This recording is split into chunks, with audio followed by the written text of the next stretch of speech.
Maybe you can hear me now. I hope you can hear me now. Welcome, welcome, welcome. Welcome to Science Fridays Down to Earth Mission Control Live. I am Sandy, the Science Friday Education Program Manager, and I am so thankful that you are joining us today. I'm joining you from Northwest New Jersey, and I want to know, where are you joining us from? If you are signed into a YouTube account, you can join us in the chat to the right or below the video and let us know where you're watching from today, because we always love to know where in the world you're from. That chat box is also where you will share your questions for our guest today. If you don't know us, we like to say that Science Friday is your one-stop shop for all things science news. We're very well known for our weekly science radio show broadcast every week on, you guessed it, Fridays at 2 p.m. Eastern. You can listen to us live on your local radio station or by visiting us at sciencefriday.com and clicking the listen banner at the top of your page.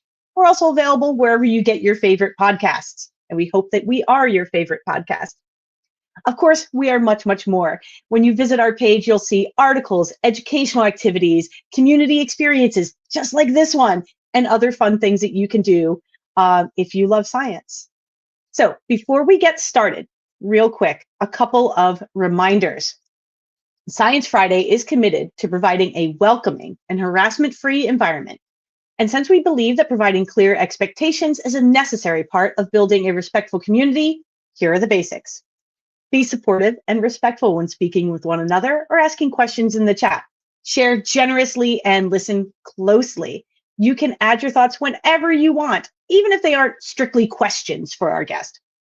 Try to stay on topic. Today, we're here to discuss space, agriculture, food, inventions, and the space station. We reserve the right to remove anyone who engages in demeaning, discriminatory, or harassing behavior today. Not that it's usually a problem. You guys are amazing. All right, great. Thank you for sticking with me. Let's get to the good stuff, right? Today, we are talking about the book Atlas Obscura, The Explorer's Guide to Inventing the World. This illustrated and STEM-oriented exploration of the planet's 50 most interesting inventions and scientific discoveries sends readers on an unforgettable trip around the planet and across time. During this live stream, we'll be talking about how agriculture has evolved through time and how space technology like rockets and satellites are revolutionizing the way we live and how we may someday live among the stars. And with that, allow me to introduce our guest. Okay, let me see if I can bring Jennifer on screen here. And welcome, welcome, welcome. Oh, let me get you unmuted. So let me give the little bio here. Jen Swanson is the author of 50 nonfiction books for kids. She's also the creator and co-host of Solve It for Kids Science Podcast. Her passion for science and technology resonates in all of her books, but especially my personal favorite, Brain Games, named one of the 50 best science books ever by theplanets.org, Parents' Choice Gold Award winner, Save the Crash Test Dummies. Jennifer is an accomplished speaker at events including the Smithsonian Air and Space Museum, which is perfect for today, and the National Museum of Natural History, plus the Library of Congress's National Book Festival. Wow. She lives in Jacksonville, Florida with her husband and dogs, Tibbs and Remy. We are also joined today by our, let me make sure I can, I'm sorry, I'm having a little technical difficulty there. There you guys are. Oh my gosh. We're also joined today by Taylor, who is our moderator. They're in the background making sure that everything is going smoothly. So they're the one watching for questions for our guest. Post them anytime. But first, I want to start. Jen, say hello, introduce yourself. We are so excited to have you here. Hi, everybody. Thanks so much for having me, Sandy. I am excited to be here. I love science, so this is like the coolest place to be, right? Absolutely, I would have to agree. Now, remember, we are taking questions today, so drop them in that chat. We want to know what you're thinking. Whether or not you've read Jen's book, whether or not you've done any of the down-to-earth activities, this is your time to use that curiosity and get your questions answered. Yay! Yay. Okay, so I, of course, being me, have some questions for you already, because I am obsessed with this book. It is beautiful, folks. If you have not seen it, the artwork is I'm like a junkie for these kinds of books. I love the artwork. I just have to share. Like, look at this. Look at Yes. this. And Can I say the illustrator yeah, was the amazing Ruby Fresson, and she created the most gorgeous spreads. And this book that I created with Dylan Thuris, who is the co-founder of Atlas Obscura, we worked on it together, and it's the coolest thing when you see the book, because we do the words, and then all of a sudden the illustrations come, and I was just like, oh, right, like it's so amazing to see your words put into such gorgeous images like this book. that's amazing. And I think, you bring up such an important point.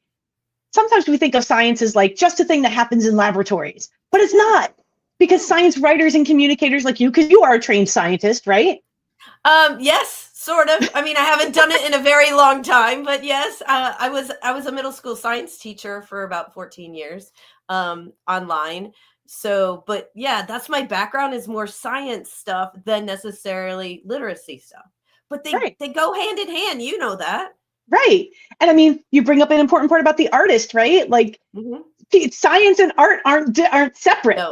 They are Nope. intertwined. And this book Absolutely. displays that kind of STEAM idea of science and technology and art and all of these things coming together in such a beautiful way.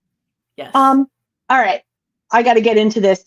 You have written several books, 50 books on and several books on life in space and the technology and research involved in the space and space programs. And you've even gotten to go and see where that work is happening. I am so jealous. So I want to know, off the cuff, to you, what is the most groundbreaking science, space science specifically, happening right now? And I don't know, how can we use it to make our lives better? Oh my gosh, there's so much to choose from. I mean, the space industry has brought us so many things over, the over 20 years that the International Space Station has been, orbiting our planet. The coolest things that I've seen lately, let's start with kind of the things that I did for my research in my book. They are using stem cells from humans to look at cardiac muscle. Because we know when we go into space and people live in space for a while, you're in microgravity, right? Which everyone knows that you float. Well, you float because you're in microgravity, which means a very small amount of gravity. But the interesting thing is your heart doesn't have to work as hard because there's no up or down in space. And I had an astronaut tell me that, and I was like, really? And she was like, sure. In fact, it was Katie Coleman, who you've had on the show. Who I love, right? Yes. And she has this whole big thing where it's like, try to push the table when you're not in gravity. What do you hold on to? And I was like, oh my gosh. But when you think about that, so this is why the astronauts have to do almost 2 hours, about 2 hours of exercise every day, because they have to keep their heart in shape. So they have these tiny little stem cells, and they're watching them to see what happens, because just like all of the other muscles, if your heart's not used, then it kind of begins to atrophy a little bit, Yeah. And so they're like, what they could learn from that is people here on Earth who have heart conditions, maybe they can figure out how to prevent your heart muscle from becoming weak, or if it's become weak, figure out how to strengthen it again. So these are the coolest experiments that can only be done in microgravity, right? Yeah. And this is just one of, probably thousands of experiments they've done over the 20 years or more that they've been up there. And that's why it's so cool to have this floating laboratory, basically, in space where we can learn things. And for those that were with us during our trivia on Wednesday, they learned that the space station is truly a laboratory 250 miles above our head. And you might know about the experiment with Scott and Mark Kelly that they did, where Scott would, can you tell us about that? Because that is amazing to me. Yes. So it was Scott, right? The one, he was the one who went up. Okay. Sorry. I sometimes get them confused. I know. Well, they're twins. Scott went to space and his brother stayed on the planet. And the cool thing was that Scott was in space for what, like a 15 full months? year. Yeah. Full year. I think it was at least a year, if not a little bit longer. And then when they came back, they compared the two of them to see how their bodies were different. And they saw a lot of differences.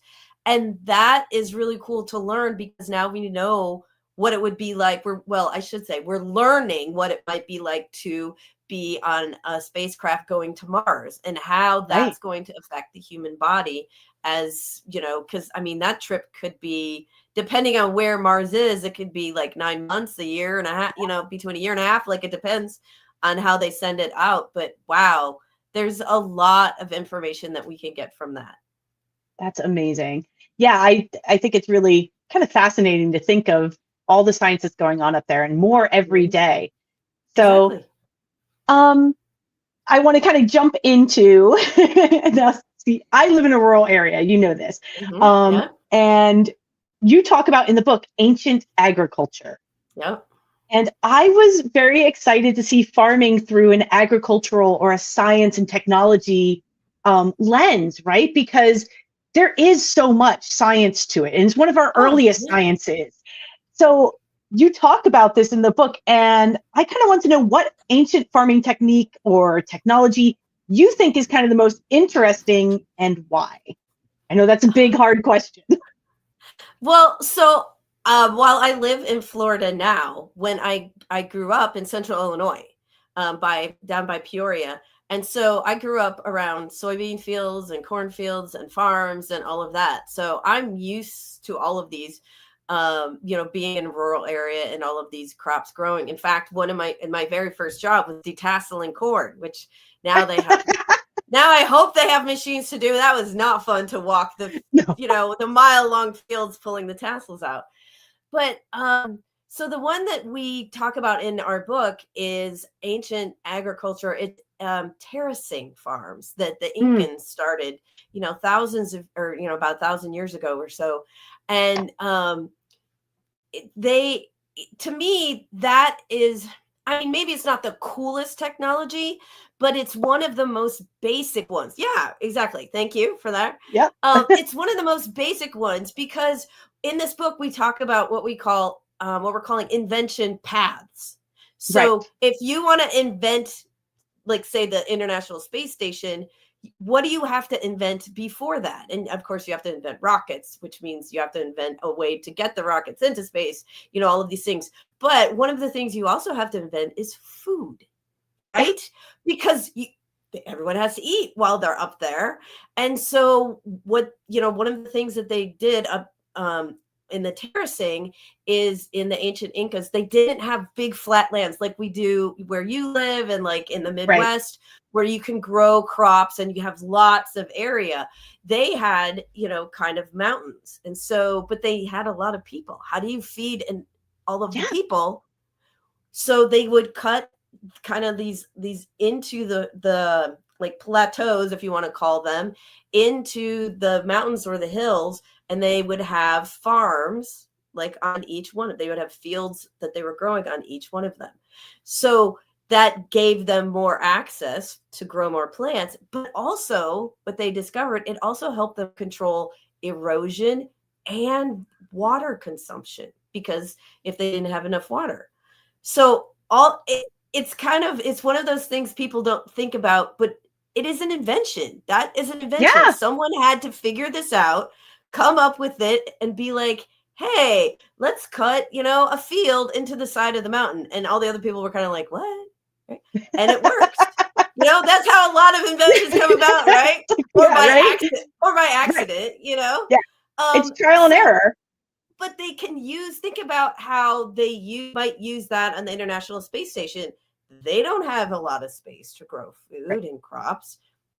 So while they aren't doing terracing, they are doing hydroponics, which uses a small, tiny amount of special soil to grow plants in, and they grow up. They grow vertically.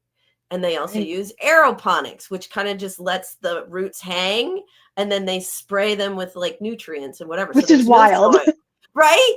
But these are things that we're going to have to realize how we can do if humans are ever going to live on the moon or go to Mars, because you know, there's no grocery store between here and the ISS or between here and the moon, right? Like we're gonna have to grow food with us because it's going to be too expensive to keep, you know, resupplying something as far as the moon or Mars, right? That's going to take a really long time to get there. And you talk So about some of these things in our mission Cosmic Crops and mission yep, Orbital Eats. And so in exactly. Cosmic Crops, folks, you can learn how to make your own hydroponics, setup, I which is so very want cool. one of those. Like my husband and I have gone to those, when they have those big, huge garden shows that come to town. Yes. Oh my gosh, we have gone to those because I think hydroponics, I just think it's so cool, right? It's just fun. And so I really want to get them and grow like tomatoes and cucumbers. Do you have a garden? I grew up with a garden. Yes, I mean, yeah, absolutely. see? Yeah. The In food fact, is fresh. I will be honest, I actually do hydroponics in my basement so that I can have There fresh you lettuce go. all year because I need Yeah, fresh lettuce all year. absolutely. And yeah, so yeah, definitely go and check that out, folks, because you will learn the basics. You'll be able to make a very simple hydroponics setup Mhm. using a disposable bottle. But what I really want to get to is you alluded to this just a minute ago about like getting food to the International Space Station. Yeah. And in your orbital eats, you talk about like it is not easy No. to make food for the International Station ISS to get food there. Can you tell us a little bit about what it takes to get safe, right, nutritious food Yeah. up to the ISS for these hardworking astronauts? Yeah. So the cool thing is aside from writing books, I've also done a couple of NASA social events, which is where NASA invites people behind the scenes to show you how some of all of this amazing technology occurs. And I was lucky enough to be chosen to do a NASA social for the Artemis 2 when Wow, they announced the Artemis 2 crew. So I have met all four of the Artemis 2 astronauts. It's so cool. I cannot oh, wait that's for them awesome. to go. And I hope to be at the liftoff and everything. But one of the places we visited was NASA's food science lab, which is so amazing, right? Again, it's kind of funny, if we can talk about this for a second, because people don't always think of food as food science or food technology, Yeah, right? yeah, Like you just go to the grocery store and you're like, okay, I need bananas, I need oranges, whatever. And you don't think about everything that goes into that, how your food gets from the farm to the table, so to speak. Well, NASA Food Science has to think about all that um, yeah. because they have to do it all there. So they use basically they can make whatever they want. So if an astronaut is going up, they have a menu where they're like, these are the foods that I like, right? Like I like Mexican food, or I really want to have peanut butter and jelly sandwiches, something like that. I get And that. and they try to provide this because food is also comfort, right? I mean, Yes. it is for us here. Why wouldn't it be any different for them? So they freeze dry a lot of their food, but they also like irradiate it, and they have sterile conditions to Oh, package wow. it and all of these kinds of things, because not only does the food have to be safe, but it also has to be shelf stable. And I think they shoot for like 5 years or something like that. Wow. Okay. So, but also let's think about like a loaf of bread we would have for 5 years. I mean, Yeah, so I it don't want to needs eat to that. still taste good after 5 years, right? I Right. mean, as someone who has eaten an MRE, a meal ready to eat from the military, that was very, very old. They're not fun, you No, know. no. But so they irradiate them, and they have perfected their the system to keep everything hygienic and sterile, so much so that some other companies, food companies in the US, have adapted a lot of the techniques that the NASA Food Science has done, because to date, which I just read and it should be fine, no one has ever gotten sick from eating food up there, because they are so Right. extremely careful, and they have strict rules about, I believe it's 2 hours. Like you can open the package of food at the ISS, but you have to consume it all or whatever in 2 hours, or you must immediately throw it away. Um, Wow. and so, they are very, very careful to provide tasty meals that are fun and they can enjoy, but also very safe. Because Yeah. again, there's not an urgent care like right up there, Right. Yeah. right? And you need something that doesn't work. There's no holographic doctor like they had in Star Trek. There's no Home Depot or hardware store up there, so you have to take it all with you. That's such an important point. And I remember when I was reading the resource you made, like you talked about, just how careful they have to be and how much work goes into that. And then just removing the water, because everything has to be like super lightweight, because they only send fresh food something like, every 6 months to the ISS or something like that? So the schedule, they do, I believe, and everyone can double check, but I believe that they have resupply missions once a quarter or so. Okay. So, and they usually send up food then at the time. I mean, I could be wrong, but I believe they do the resupplies every quarter. But yeah, they're going to send up food, but also they try to this was one thing they thought that the food scientists thought was kind of funny, because they try to predict which food everyone will want. Right? Because they'll send something up and then all of a sudden it'll be gone in a week. And they're like, oh, well, now we have to wait for the next resupply mission. So I guess we don't get to have tacos again for a while, whatever. You bring up the tacos. Talk to us about space tortillas, because this was fascinating. Yeah. That, again, we spent I think an hour in the food science lab, and it was just so amazing. And they actually had us eat some of the food. Which was, and it looks pretty cool. But yes, so one of the biggest enemies is crumbs. That's wild. Which now believe me, and we did this as an experiment in one of the things that I made, where you can take a bite over a black sheet of paper or something where you can see, and you probably will be surprised how many crumbs. I mean, even if you're being very careful, right? And you chew, you're going to have crumbs. And the problem with crumbs on the ISS is they float all over the place. And they get into the filters, they go everywhere, so that's why instead of bread, they use tortillas. So your peanut butter and jelly, try it on a tortilla here on Earth. See what it tastes like. That's what the astronauts eat in the ISS.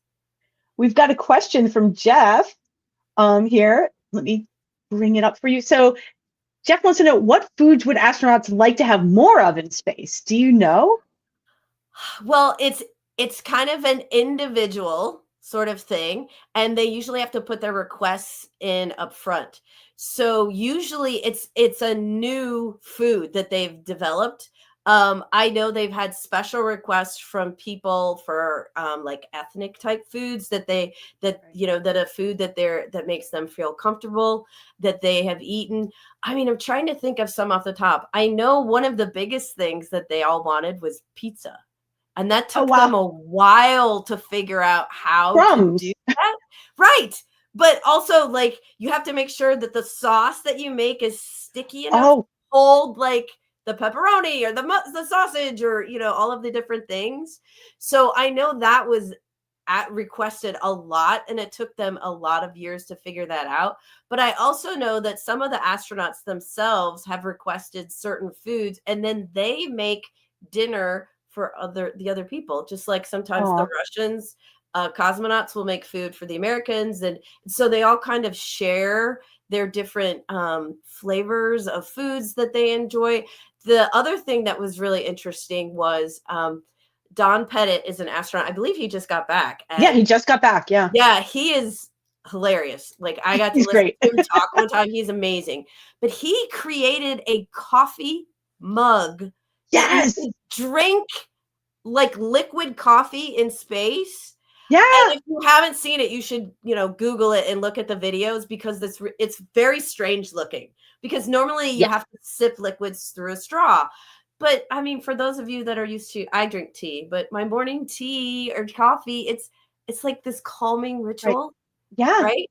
And so he designed this amazing coffee cup that you could drink liquid coffee out of, and it doesn't spill and cause little drips of, little balls of water to fly all over the place. But that's how important food is, right? Yes. Yeah. But people don't talk about that. They talk about all of the other amazing technology you do.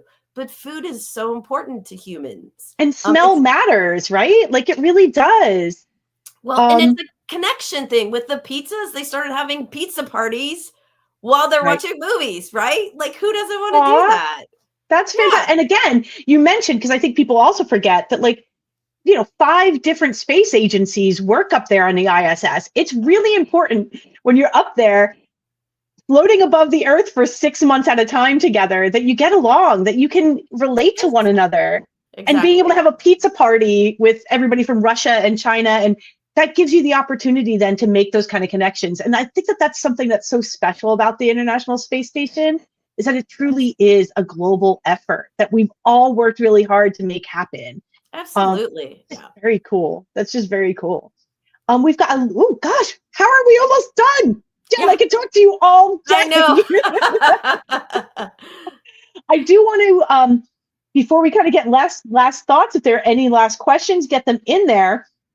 But I want to let folks know that we will be, I'm bringing up my script because I do not want to mispronounce their name, but we will be talking today with astrophysicist, don't want to get this wrong, forgive me folks for taking a moment, astrophysicist Hakeem Alouche, who will be talking about all kinds of amazing things that are going on in space right now. Space weather, he talks about. He talks about sensors and the Parker Solar Probe and fun things like that. Yeah. So if you want to keep this conversation going, you have a couple ways to do it. First off, Taylor just put in the chat, join our community lab where I post extra resources like the Science Friday interview with Don about the coffee cup. We actually interviewed him about that. Oh. You can listen to the show at 2 p.m. and keep learning. Oh, Jeff, this is a great question. This is what I was going to end with anyway. So we're thinking alike here. Jen, before we go. Okay. Oh, sorry. Here we go. Jeff, what was your favorite thing about writing this book, since you've written 50 books? So, writing this book was amazing because it was so wonderful to collaborate with Dylan Thuris, because this idea actually came from his brain. He has, as Atlas Obscura, he's visited, I mean, oh my gosh, I think it's like 610 places and 32 countries. So oh my goodness. He started making all these connections, and I was asked to come on and co-author with him. So we worked really, really well together. But to me, I love the invention path idea. Yeah. Like it's because it spans the whole world. And, you couldn't make a telescope without first making a lens, without first making glass, without first inventing fire. And I just got back from a week-long book tour talking to a lot of kids, like 1,500 kids. And we got in so many amazing discussions, one of which, I mean, we don't have time for, but I'll leave you guys with this. Did we invent fire or discover it? Oh. Right? And those were some great conversations with kids. And because, we can understand how people view things and whatever. But this was one of my favorites because it's all about inventions, like science all around you that you get to notice. And I love that, because I think it's important to remember that we didn't get to space on our first try. We didn't get to space without doing a lot of work. And as we continue out into space and as we continue to explore, it's going to take a lot of people on the ground. Mm-hmm. It's going to take artists and communicators like yourself to tell people about it. And it's going to take a lot of science and engineering to get us out there among the stars. So, Jen, thank you so much for joining us today. Thank you for your book. Again, it is the Atlas Obscura's Guide, the Atlas Obscura Explorer's Guide to Inventing the World. Yes. Thanks so much for having me. It was so much fun. Definitely go to our sciencefriday.com/down-to-earth website. We have got great activities, 3 of them written by Jen, Tech Force, Cosmic Crops, and Orbital Eats. So lots of fun to do this weekend and all week long. Make sure you take our feedback survey that you can see in the chat. And please, if you haven't already, register, because that newsletter that I send out every day has lots of extras, including a special book list and podcast list from Jen that is an extra for those of you that are registered. Jen, thank you again. Thank you, everybody, for being here. Thank you, Taylor, for all your work behind the scenes. I appreciate you all. Have a great afternoon and have a great weekend. Bye.